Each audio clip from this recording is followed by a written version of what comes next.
হে কাফের সম্প্রদায়, লা আবুদু মা তাবুদুন, তোমরা যার ইবাদত করো আমি তার ইবাদত করি না। আমরা যার ইবাদত করি তোমরা তার ইবাদত করো না। লাকুম দীনুকুম ওয়ালিয়া দিন, তোমাদের দিন তোমাদের জন্য, আমাদের দিন আমাদের জন্য। কত স্পষ্ট ভাষায় বলে দিয়েছেন। কোন অবস্থায়? যে অবস্থায় সেই মক্কার সামান্য কয়েকজন মানুষকে তিনি ছিলেন।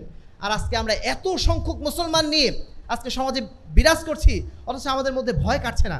এখন আমাদের মধ্যে সেই আপোষকামী মনোবৃত্তি থেকে যাচ্ছে। আহলে হাদিসের রাজনীতি মধ্যমপন্থী রাজনীতি। আমরা কাফের বলেও ঘোষণা করি না, আমরা চরমপন্থী নীতি অবলম্বন করি না।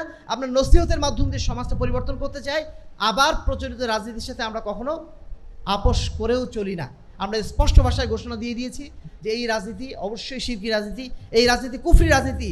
এই রাজনীতির সাথে একদিন কেন, একটা সেকেন্ডের জন্য একজন আহলুল হাদিস কখনো আপোষ করতে পারে না।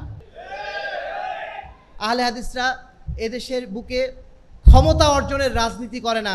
আহলে হাদিসরা যে রাজনীতি করে সেই রাজনীতি হচ্ছে মানুষকে সংশোধনের রাজনীতি, মানুষকে সংস্কারের রাজনীতি। যদি আমরা হকের উপর টিকে থাকতে পারি, যদি আমরা আল্লাহ রাসূল সাল্লাল্লাহু আলাইহি ওয়াসাল্লামের আদর্শের উপর টিকে থাকতে পারি, আমি একা থাকলেও তো ইনশাআল্লাহ জান্নাতে যেতে পারবো। আর সেটাই কি সবচেয়ে বড় সফলতা নয়?